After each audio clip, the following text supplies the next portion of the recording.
रोक दिया, मैंने उनमें रोक दिया मैडम, आप ही बोले, आप नहीं कर सकते, आप कमांड नहीं कर सकते सर, मैडम को बोलने दीजिए। मैं लास्ट टाइम मैं भी गारंटी दे रही हूँ, अगर हमारे बीच में ये बोले तो मैं 1 सेकंड में ये छोड़कर मैं चली जाऊंगी, मैं चली जाऊंगी। क्या बोला तूने?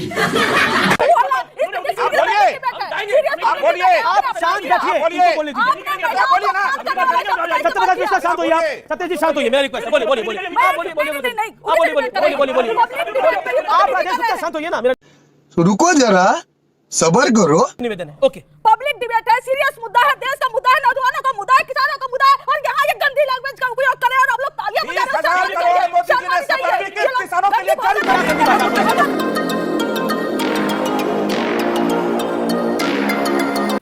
हाय हेलो नमस्ते, जय श्री कृष्णा, राधे राधे। मैं यूपी से आज फिर आपका एक नए डिबेट वीडियो में स्वागत है। आज की डिबेट में जेडीयू के प्रवक्ता सत्यप्रकाश मिश्रा और आरजेडी की प्रवक्ता कंचना यादव, इन दोनों के बीच धमाकेदार डिबेट होने वाली है।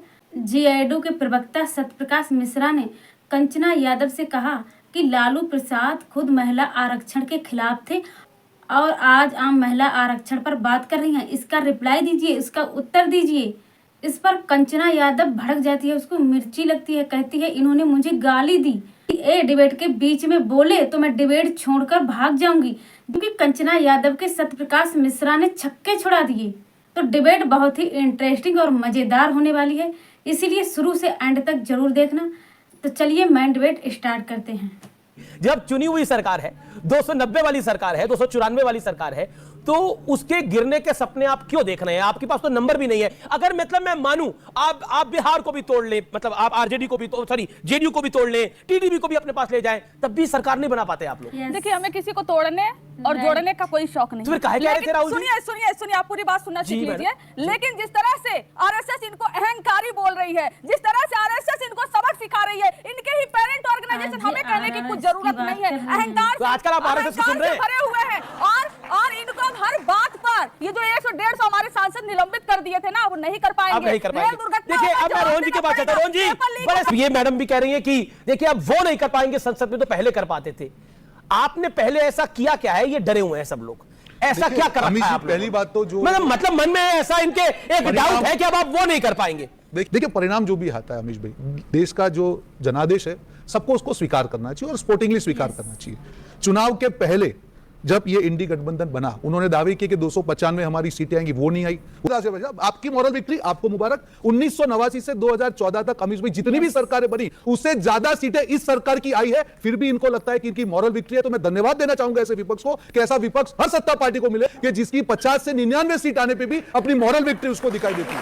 और यही ट्रैक रिकॉर्ड रहा तो आने वाले 30 साल तक इनकी सरकार नहीं बनेगी। राहुल गांधी एक अखबार को, इंटरनेशनल न्यूज़पेपर को इंटरव्यू दे रहे हैं और उसमें कह रहे हैं ये सरकार कमजोर है, गिर जाएगी, ये चलने वालने वाली नहीं है।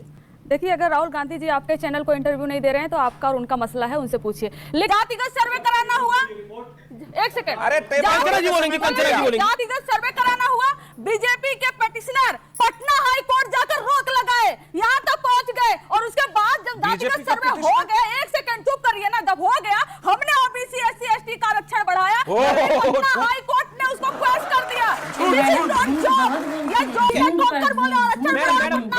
सबको कहता हूं, लालू यादव अति पिछड़ों के आरक्षण के खिलाफ थे। नीतीश कुमार ने वर्गीकरण किया, अति पिछड़ों को आरक्षण दिया। नीतीश कुमार ने अति पिछड़ा आयोग बनाया जिसकी जांच के लिए कि समाज में पॉलिटिकल स्थिति क्या है। क्या बात कर रहे हैं? लालू प्रसाद यादव महिला आरक्षण के खिलाफ थे। जवाब दीजिए महिला जी, जवाब दीजिए। लालू जी महिला आरक्षण के खिलाफ तो रोक दिया, मैंने उनमें रोक दिया मैडम, आप ही बोले, आप नहीं कर सकते, आप कमांड नहीं कर सकते सर, मैडम को बोलने दीजिए। मैं लास्ट टाइम मैं भी गारंटी दे रही हूँ, अगर हमारे बीच में ये बोले तो मैं 1 सेकंड में ये छोड़कर मैं चली जाऊंगी, मैं चली जाऊंगी। आप बोलिए, आप शांत रखिए, बोलने दीजिए, सत्यप्रकाश मिश्रा शांत होइए, आप सत्य जी शांत होइए, मेरा रिक्वेस्ट है, बोलिए बोलिए बोलिए, आप राजेश गुप्ता शांत होइए ना, मेरा निवेदन है, ओके। पब्लिक डिबेट है, सीरियस मुद्दा है, देश का मुद्दा है, नौजवानों का मुद्दा है, किसानों का मुद्दा है, और यहाँ ये गंदी लैंग्वेज का उपयोग कर रहे हैं और आप लोग तालियां बजा रहे हैं। किसानों के लिए क्या गंदी भाषा आपको ऑडियो जा रहा है? सत्य जी आपको ऑडियो नहीं जा रहा अभी। राहुल गांधी जी बोले होते हैं तो आज स्मृति ईरानी सड़क पर दौड़ रही भाषा आपको गंदी लगी? आप बोलिए ना नौजवानों पे, अग्निवीर पर बोलिए आप। ठीक है, अब एक सेकंड, मैं जदयू से निवेदन करूंगा, वो तो नहीं चिल्लाइए, सुबह यहाँ शाम में उस पार्टी में, सुबह इस पार्टी में, शाम में उस पार्टी में, थोड़ा आराम से रहिए। कल हो सकता है कोई बड़ा डिसीजन लेना पड़ जाए आपको, तो आवाज कम रखिए। कहना है जो इलेक्टोरल बॉन्ड पे चुनाव के पहले इतना बड़ा हल्ला हो रहा था, जैसे इलेक्टोरल बॉन्ड के जो पूरा लाभार्थी का लिस्ट आया, एक भी प्रेस कॉन्फ्रेंस विपक्ष की तरफ से क्यों नहीं हुई?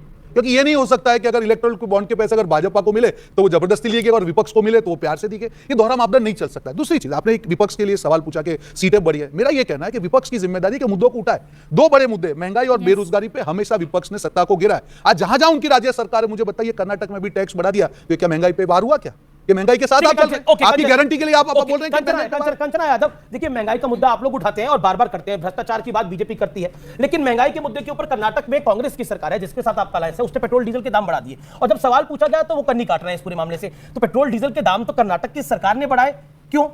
देखिए यही कहते थे राजस्थान में आएंगे तो 400 का सिलेंडर देंगे, बड़े बड़े होर्डिंग लगे थे, कहाँ गए? और आते ही सरकार में बोले हमने तो ऐसा कहा ही नहीं था। ये झूठे वादे आप लोग करो, लेकिन मैं कह रही हूँ कि अगर आप बाई रोड जाओ तो हर इतना टोल टैक्स इतना ज्यादा हो गया है, इतना ज्यादा हो गया है कि एक नॉर्मल चीज भी जब ट्रांसपोर्ट होती है रोड के जरिए तो उसका प्राइस टोल टैक्स की वजह से बढ़ा दिया गया है। और उसके मिनिस्टर जो है इनके हैं नितिन गडकरी जी जो भी हैं, लेकिन हम कह रहे हैं हमारा कोई एक सेकंड हमारा कोई मकसद नहीं है सरकार को अस्थिर करने का। हम चाहते हैं कि इस देश को एक स्थिर सरकार मिले जो सुचारू रूप से काम करे। सुचारू जी सुनो, नहीं आप सुचारू रूप से काम करने का मतलब यह है कि अगर रेल का एक्सीडेंट हुआ है तो रेल मंत्री आए और उस पर बताए प्रॉपर कैसे हुआ। बस ये रील बनाने नहीं आए, रेल मंत्री है, रेल मंत्री नहीं है। और अगर किसानों पर कुछ हो रहा है तो उस पर इधर उधर बकैती ना करे, बल्कि आए और साथ में काम करे। तो ये अपनी जवाबदेही तय करे। पेपर लीक हो रहा है तो शिक्षा मंत्री अभी करे एरर है, शिक्षा मंत्री करे एरर है, बिहार में करे कि लीक हो गया। समझ ही नहीं आ रहा कि इनका कॉन्ट्रडिक्शन है कहां, इनका कॉन्ट्रडिक्शन है कहां? जी मैं आपको बता रहा हूं, पहले सत्यप्रकाश मिश्रा आपका जवाब, वो कह रहे हैं कि हर चीज प्लानिंग के साथ होनी चाहिए और हर चीज पे जवाबदेही फिक्स होनी चाहिए। आप एक बात बताइए अमिश देवगन जी, पिछले 10 सालों में कौन सी ऐसी बात हुई जो प्लानिंग के साथ नहीं हुई इस देश में? अगर कोई भी योजना सरकार की आई, चाहे वो किसानों को पैसा सीधा देने का था, क्या ये प्लान नहीं था? और इस बार सरकार बनते ही 20,000 करोड़ उसके लिए जारी नहीं किया गया?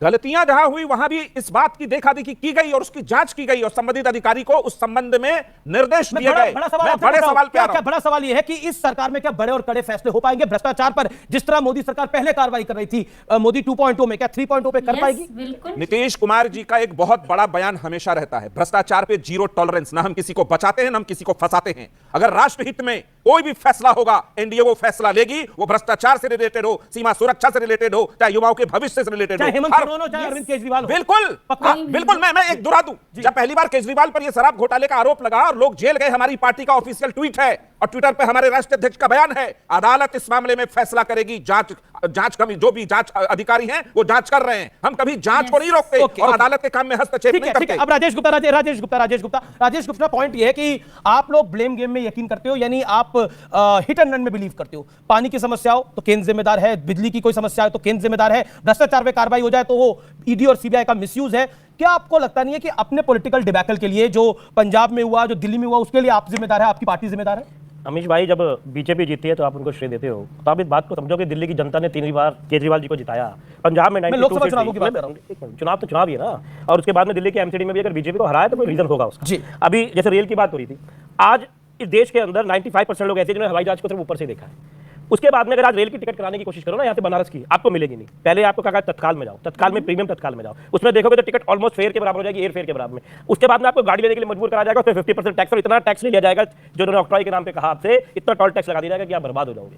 इन पे कोई बात नहीं करेगा, हमेशा मजाक होंगे, हमेशा चुटकुले होंगे। उन्होंने कहा 10 साल में बहुत अच्छा चल रहा था, फिर 18 महीने की एवरेज और इनकी नीतीश कुमार जी की इधर से उधर टपक जाते हैं। 18 महीने पूरे होने वाले, ध्यान रखना, किसी भी टाइम इधर से उधर हो जाएंगे, मैं आपको बता रहा हूं। और दूसरी बात चाहिए, उन्होंने कहा राहुल गांधी जी ने क्या बोला, राहुल गांधी जी ने बोला या किसी ने भी अगर कोई बात ऐसी संसद में गलत कही नहीं होनी चाहिए। देश के बच्चे देख रहे हैं, देश का भविष्य कल भी हो जाएगी। एक मिनट रुकिए, हुई थी, वही तो मैं कह रहा हूं। नीतीश कुमार जी ने क्या क्या बोला विधानसभा में, इनकी पार्टी के प्रवक्ता मेरे साथ खड़े होकर बोल रहे थे, उनका दिमाग खराब हो गया है, सठिया गए हैं, भूल गए हैं, ऐसी बातें बच्चों के सामने कर नहीं पाओगे। भूल गए क्या? ये लोग बार बार पलटते हैं, इनकी बातों को ज्यादा सीरियस नहीं लेना चाहिए। क्यों कह रहे हैं? क्योंकि टारगेट किया गया है जेडीयू को, पलटू राम है आप लोग। देखिए, ये कांग्रेस को गाली देते थे, सोनिया गांधी को गिरफ्तार करो, जेल में डालो, सारा पता चल जाएगा घोटाला का, उनके गोद में जाके कांग्रेस में बैठ गए। हम सिद्धांतों पर, समय के हिसाब से, परिस्थिति राजनीतिक स्थिति में हमने जरूर अपने साथी बदले, लेकिन हमने अपनी नीतियां नहीं बदली। भ्रष्टाचार पे कार्रवाई जारी रहा, सुशासन गर्व से 18 साल से बिहार में चला रहे और देश में गौरव है। बिहार का विकास दर देश में सबसे ज्यादा है, लगातार है, गूगल करके आप देख लीजिएगा इस बात को। नहीं, वो ठीक है, हमने साथी चुने थे, हम इसको मानते हैं उस समय की राजनीतिक परिस्थिति क्या थी। और अभी हम एनडीए के साथ चुनाव लड़े तो देश में सबसे अच्छा नहीं, देश में सबसे अच्छा प्रदर्शन एनडीए का कहां रहा? बिहार में रहा। तो हम ठीक है, देखिए इन्होंने जो पलटी मारी, जो आप बार-बार आरोप लगा रहे हैं, इन्होंने जो पलटी मारी उसको देश की जनता ने, खासतौर पर बिहार की जनता ने, क्योंकि वो उनका राज्य है, उसको स्वीकार कर लिया। इनको और बीजेपी यानी रोहन गुप्ता की पार्टी को और सत्यप्रकाश जी की पार्टी को झोली भर के सीटें दी। आपने भी एक पलटी मारी, आपने कांग्रेस के साथ अलायंस करा, लेकिन दिल्ली की जनता ने उसको बुरी तरह से अस्वीकार किया।